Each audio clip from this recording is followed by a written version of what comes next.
আল্লাহ বললেন, ইন্না আকরামাকুম ইনদাল্লাহি আতকাকুম। আমাকে ভয় করার অর্থ হলো এটাই। আল্লাহ বললেন, আমাকে ভয় করার অর্থ হলো এটাই, আমি কোরআনুল কারিমে বান্দাদের জন্য যেগুলি হারাম করেছি সেগুলি বর্জন করবে, যেগুলি হালাল করেছি সেগুলিকে গ্রহণ করবে। কোরআনুল কারিম সাক্ষ্য দেয়। কুরআনুল কারীম আল্লাহ রাব্বুল আলামিন বললেন, ইয়া আইয়ুহাল্লাযীনা আমানু ইজতানিবু কাসীরাম মিনাজ যন্নি ইন্না বা'যাজ যন্নি ইসমুন।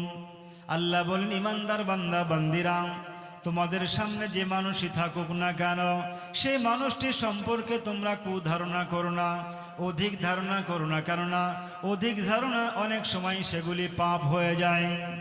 অনেক ধারণা আমাদের সমাজে খারাপ দেখা যায় না, যায় না?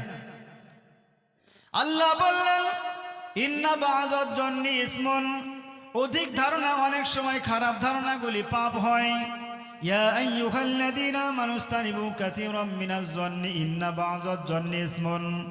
আল্লাহ ঈমানদারকে ডেকে ডেকে বললেন, ঈমানদাররা, যারা আমাকে বিশ্বাস করেছ, আমার রসুলকে বিশ্বাস করেছ, আমার ফেরেশতাদের উপর ঈমান এনেছ, কিয়ামতের দিবস পর্যন্ত ঈমান এনেছ, ওরে আমার ঈমানদার বান্দা বান্দি, তোমরা মানুষ সম্পর্কে খারাপ ধারণা করো না, অধিক ধারণা করো না, কেননা অধিক ধারণা অনেক সময় পাপে পরিণত হতে পারে।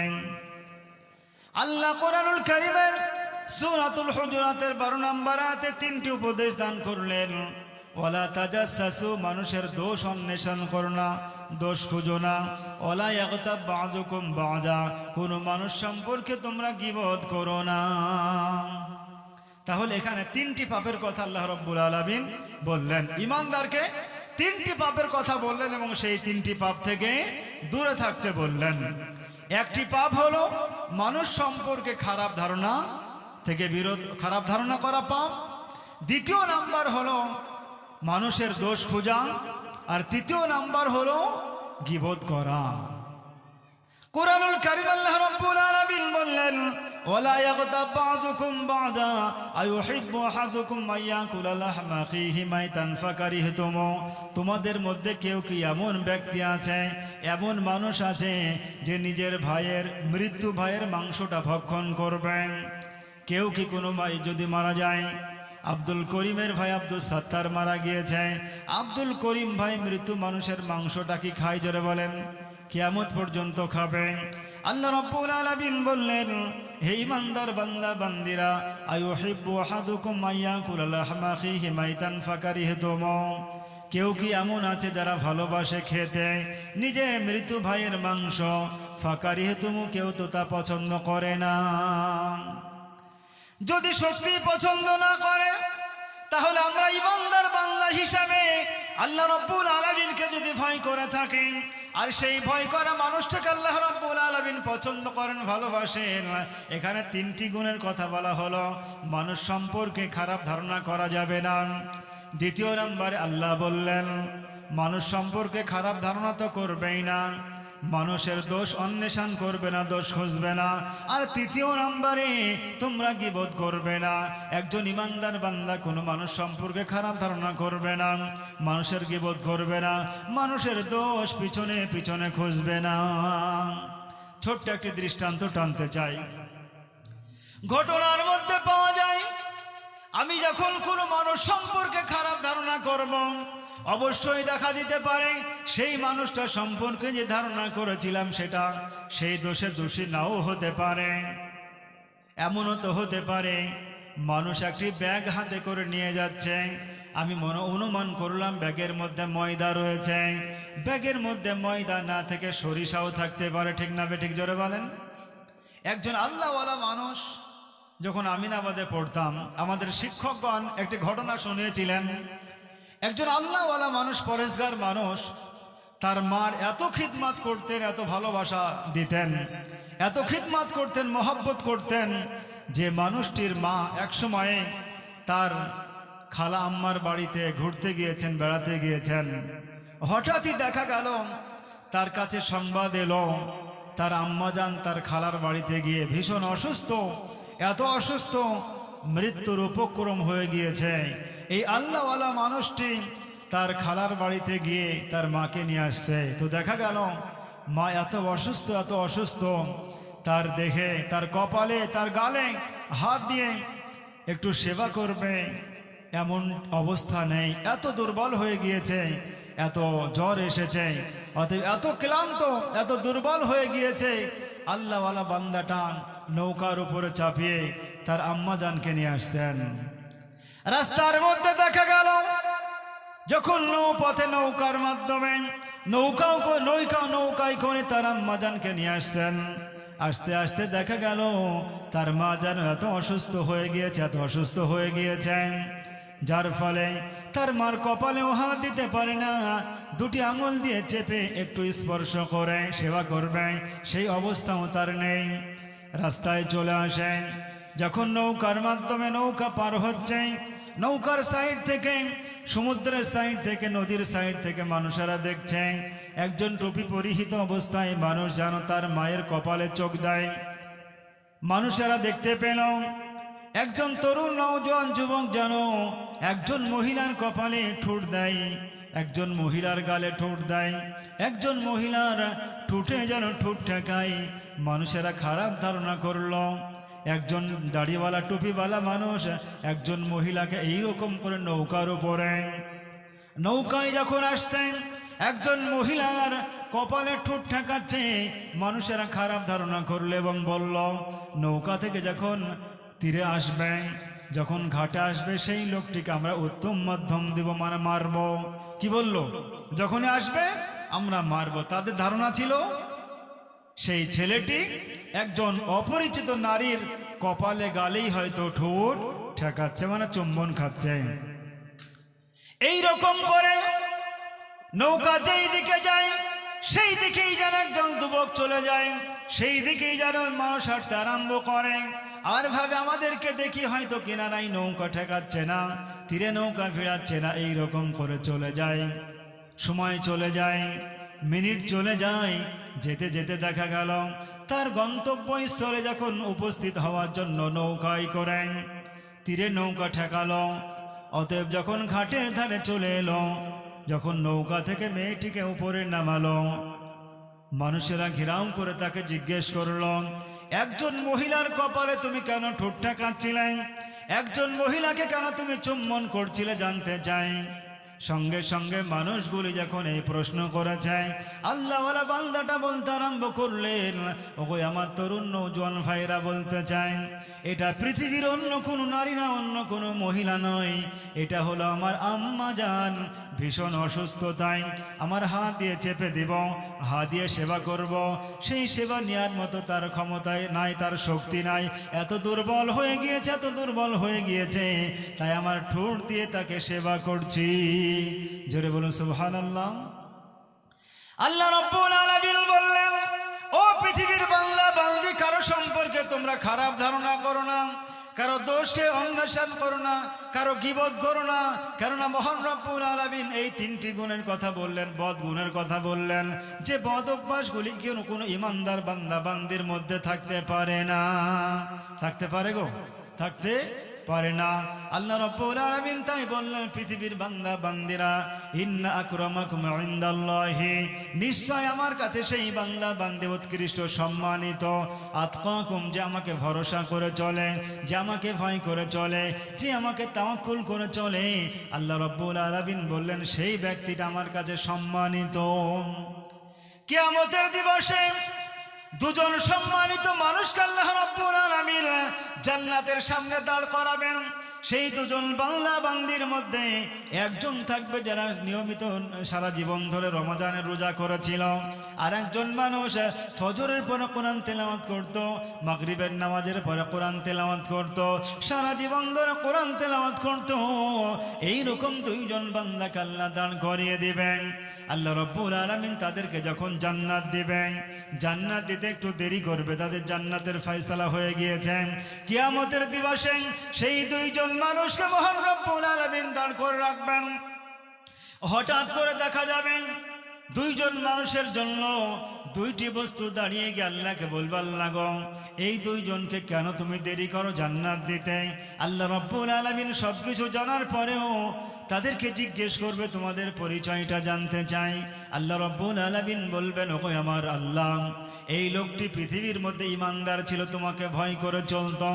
ভয় করার কারণে যখন তুমি সারা জীবন ধরে বছরে একটি মাস রোজা দিয়েছিলে, রোজা পালন করত, কোরআন তেলাওয়াত করত, কোরআন দাঁড়িয়ে যাবে, রোজা দাঁড়িয়ে যাবে, আল্লাহ রাব্বুল আলামিনকে বলবো, গো আল্লাহ, আমরা হলাম রোজা, আমরা হলাম কোরআন, অতএব এই লোকটিকে আমরা তার জন্য সুপারিশ করছি, তাকে তুমি জান্নাত দাও। আল্লাহ রাব্বুল আলামিন সবকিছু জানার পরেও লক্ষ লক্ষ কোটি কোটি মানুষের সামনে এই বয়ানটা তুলে ধরবেন। হাদিস শরীফের মধ্যে আছে, একজন মানুষ আল্লাহকে কেমন করে ভয় করবে। মান সামা রমাজান, আল্লাহ রসুল বললেন, যারা রমাজানের রোজা পালন করল, তারপরে সিত্তান 6টি রোজা মিন শাওয়াল মাসে 6টি রোজা পালন করল। হাদিস শরীফের মধ্যে আছে, কানা কাসিয়ামিদ দাহার, সে যেন 1 বছর রোজা পালন করল। আমি এখানে বলছিলাম, একজন মানুষ আল্লাহকে কেমন করে ভয় করবে, যখন তার সামনে কোরআনের একটি আয়াত পাবেন যেটা তার জন্য মান্যবর হিসাবে গ্রহণ করবে, একটি হাদিস পাবে সারা জীবনের জন্য গ্রহণ করবে। তো নবীজি যখন যে হাদিসটি সাহাবাদের সামনে বলতেন, সঙ্গে সঙ্গে তিনারা মুখস্থ করে, শুধু মুখস্থ করতেন তাই নয়, সারা জীবন ধরে সেইটা আমল করতেন। জোরে বলুন সুবহানাল্লাহ। ইমানদার বান্দা হিসাবে আল্লাহ রাব্বুল আলামিন বান্দা বান্দীদেরকে বলেন, বান্দা বান্দী তোমরা শোনো, যখন কোনো মানুষ আমাকে ভয় করবে, কোনো মানুষ যখন আমাকে বিশ্বাস করবে, তার দ্বিতীয় নাম্বার গুণ আমি তার সামনে দিয়ে দিব। যখন স্টেজে হোক এমনি হোক মানুষ কোরআন তেলাওয়াত করবেন, কোরআন যখন তেলাওয়াত করবে সেই মানুষটি কোরআন তেলাওয়াত শুনবে, আর কোরআন তেলাওয়াতের মধ্যে এমন একটি মহাব্বত তৈরি হবে যার ফলে তার ঈমানটা বেড়ে যাবে। জোরে বলুন সুবহানাল্লাহ। وَإِذَا تُلِيَتْ عَلَيْهِمْ آيَاتُهُ زَادَتْهُمْ إِيمَانًا وَعَلَى رَبِّهِمْ يَتَوَكَّلُونَ। ইমানদারের দ্বিতীয় নাম্বার গুণ হিসাবে আল্লাহ রাব্বুল আলামিন বললেন, ইমানদার বান্দাটা আল্লাহকে একদিকে যেমন আল্লাহর নাম শুনলে তার হৃদয়টা কাঁপবে, দ্বিতীয় নাম্বার কোরআন পড়া শুনলে তার ঈমানটা বাড়বে, আর তৃতীয় নাম্বারে সে সদা সর্বদা আল্লাহর উপরে ভরসা করে জীবনযাপন করবে। ও ইমানদার মুমিন বান্দা বান্দী, বলতে চাই, আল্লাহ রাব্বুল আলামিন কোরআনুল কারীমের মধ্যে বললেন, পৃথিবীর বান্দা বান্দী তোমরা শোনো, আল ইয়াউমা নাখতিমু আলা আফওয়াহিহিম, সূরা ইয়াসিনের মধ্যে আল্লাহ রাব্বুল আলামিন এখানে হাতকে কথা বলতে বলবেন, পাকে সাক্ষ্য দিতে বলবেন, মুখটা কেন বন্ধ রাখতে বললেন? আল্লাহ কেন জবানকে বন্ধ করে দিবেন? তার একটাই কারণ, পৃথিবীতে জবান দিয়ে যে সমস্ত গুনাহ করেছিল, পৃথিবীর জবান দিয়ে, পৃথিবীর মুখ, পৃথিবীতে মুখ দিয়ে যে সমস্ত অপরাধমূলক কাজ করেছিল, কথা বলেছিল, সেই মুখ যেন কখনোই মিথ্যা না বলতে পারে, মুখ যেন ভুলভাল না বলতে পারে। সেই জন্য মুখ যখন এইরকম করে বেফাইশ কথা বলেছেন, অপপ্রচার করেছে, সেই কাজটি হাত দেখেছিল, হাত সাক্ষ্য ছিল, পা সাক্ষ্য ছিল, পা দিয়ে হেঁটে হেঁটে গিয়েছিল, তারপরে মুখের কাজ হয়েছিল, হাত নড়িয়ে নড়িয়ে গিয়েছিল, তারপরে মুখের কাজ হয়েছিল। অতএব আল্লাহ রাব্বুল আলামিন হাতটাকে এইরকম করে কথা বলাবেন, আর পাটাকে ওই রকম করে সাক্ষ্য দেওয়াবেন। আমরা কি একবার ভাবনা চিন্তা করেছি, আমরা যেই দিন থেকে সাবালক হয়েছি আমৃত্যু পর্যন্ত যতদিন আমাদের জ্ঞান থাকবে, আমাদের প্রতি সময়ের প্রতি মুহূর্তের আল্লাহ রাব্বুল আলামিন হিসাব নিকাশ নেবেন না? একটু ছাড় দিবেন গো? খুব গরম পড়েছে, নামাজ বেশিক্ষণ ধরে পড়তে পারা যায় না, আল্লাহ কি ছাড় দেবেন? শীত পড়েছে, এত কনকনে শীত, যার ফলে ওযু করতে পারি না, একটু বেলা হলে নামাজ পড়বো, আল্লাহ কি ছাড় দেবেন? জোরে বলেন, আল্লাহ ছাড় দিবে না। আল্লাহ রাব্বুল আলামিন বললেন, ফামাইয়ামাল মিসকালা যাররাতিন খায়রান ইয়ারা, যারা বিন্দু মাত্র নেকি করবে, ভালো কাজ করবে, তার প্রতিদান আমি আল্লাহ দিব। কিন্তু প্রতিদানটা কেমন করে দিবেন?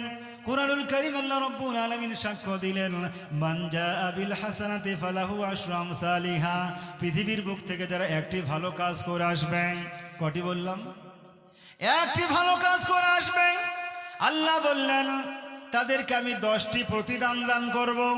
মানে একজন মানুষ যখন একটি ভালো কাজ করে আল্লাহর কাছে যাবে, একটি ভালো কাজের বিনিময়ে 10টি নেকি দান করবে, 10টি প্রতিদান দান করবেন। ওমান জাআ বিস-সাইয়্যাতি ফালা ইউজসা ইল্লা মিসলাহা। আর কেউ যদি একটি খারাপ কাজ করে, খারাপ আমল করে, আল্লাহ রাব্বুল আলামিন বললেন একটি খারাপের প্রতিদান হিসাবে, একটি খারাপের বদলা হিসাবে একটি খারাপ অথবা একটি গুনাহ লিখবেন। হাদিস শরীফের মধ্যে আছে, একজন কোন মানুষ যখন এই রকম করে ইনশাআল্লাহ বলে, ভালো কাজ করার জন্য ইরাদা করেন, আল্লাহ রাব্বুল আলামিন বললেন যখন ইরাদা করলো সঙ্গে সঙ্গে আল্লাহ রাব্বুল আলামিন তাকে একটি নেকি দান করবেন। আল্লাহ রাব্বুল আলামিন বললেন যখন কোনো মানুষ একটি ভালো কাজ করার ইরাদা করে, আমিনাবাদ মধ্য শেখ পাড়ায় জালসা হবে 20 তারিখে, এইটাই অ্যানাউন্স হয়েছে এই মাসের 1 তারিখেই যদি হয়, আর মানুষটা যদি নিয়াত করে আল্লাহ গো আমি সেই জালসার বক্তাদের কোরআন এবং হাদিসের কথা শুনবো, এই ইরাদাটা যদি করে, আল্লাহ রাব্বুল আলামিন বললেন ইরাদা করার কারণে আমি তার নেকি লিখতে আরম্ভ করলাম। কিন্তু কোন মানুষ যদি নিয়াত করে আমি একটি গুনার কাজের দিকে যাব, কোন মানুষের ফসলকে ধ্বংস করব, পুকুরে মাছ রয়েছে মাছটিকে বিষ দিয়ে ধ্বংস করব, মেরে দিব, এই নিয়াত করলো, আল্লাহ বললেন যতক্ষণ পর্যন্ত কাজটি সম্পাদন না হবে ততক্ষণ পর্যন্ত গুনাহ লিখবেন না। আল্লাহ এতটা ভালোবাসেন বান্দা বান্দিকে। আল্লাহ কতটা ভালোবাসেন? আল্লাহ বললেন বান্দা গো শোনো, পৃথিবীতে গুনাহ করে ফেলেছো, গুনাহ করে ফেলেছো, গভীর রাত্রিতে আমাকে একবার ডাকো। আল্লাহ বলে বিশ্ব নবীজি বললেন অসল্লু বিল্লাইলি ওয়ান নাসু নিয়াম, যখন মানুষ ঘুমিয়ে যায় সেই সময় তোমরা তাহাজ্জুদের নামাজ পড়ে আল্লাহর দরবারে কান্না করো। তাহাজ্জুদের নামাজ পড়লে আল্লাহ বলেন বান্দারে আমি আরশে আজিমে না থাকতে পেরে প্রথম আসমানে বান্দার কাছাকাছি এসে বান্দাকে জিজ্ঞেস করে আর বলে তাদখুলুল জান্নাতা বিসালাম, তুমি যে ইবাদত করেছো যার কারণে নিরাপদে জান্নাত আমি আল্লাহ রাব্বুল আলামিন দান করব। সেই জান্নাত আমরা প্রত্যেকেই পেতে চাই না, চাই না গো? জান্নাত পেতে চাই, কিন্তু আমাদের কাজ করতে চাই না। কাজ করতে না পারার কারণেই আজকে পৃথিবীতে মুসলমান আমরা সারা পৃথিবীতে পদদলিত, লাঞ্ছিত। যদিও এর পিছনে ইসরায়েলের হাত রয়েছে। সারা পৃথিবীতে ইসরায়েলরা, খ্রিস্টানরা, ইহুদিরা চাইছে মুসলমান যেন শান্তিতে না থাকতে পারে। চাইছে না? চাইছে না?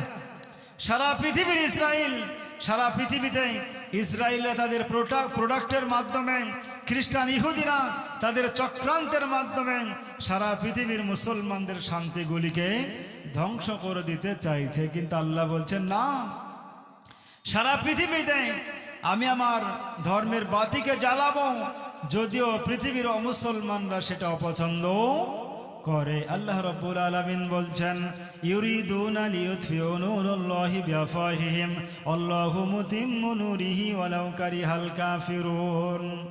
আল্লাহ বললেন বান্দারে, নবীজিকে বলেন হে নবী, যারা মুখের ফুৎকারের মধ্য দিয়ে যারা আমার নূরকে, আমার বিধানকে, আমার ধর্মকে নিভিয়ে দিতে চায় তাদেরকে বলে দাও আল্লাহু মুতিম্মু নূরিহি ওয়ালাউ কারিহাল কাফিরুন, আমি আমার নূরকে, আমার বাতিকে বিকশিত করব, প্রজ্বলিত করব, জ্বালাবো, যদিও সেটা কাফেররা অপছন্দ করে। পৃথিবীতে একজন কাফের এমন নয় যারা মুসলমানদের ব্যবহারকে ভালোভাবে, মুসলমানদের কৃষ্টি কালচারকে ভালো চোখে দেখে। এইরকম পৃথিবীতে একটি কাফেরও নেই, একটি বেঈমানও নেই, একটি মুশরিকও নেই। সর্বাপেক্ষা সর্বোপরি দেখা যায় যাদের মধ্যে ঈমান নাই তারা ঈমানদারকে ভালোবাসে না। ঠিক না? ঠিক জোরে বলেন। এই জন্য পৃথিবীর অমুসলমানরা ঈমানদারকে ভালোবাসুক চায় না বাসুক, ঈমানদার মুমিন বান্দা বান্দিকে ভালোবাসেন কে? জোরে বলুন। ভালোবাসেন আল্লাহ।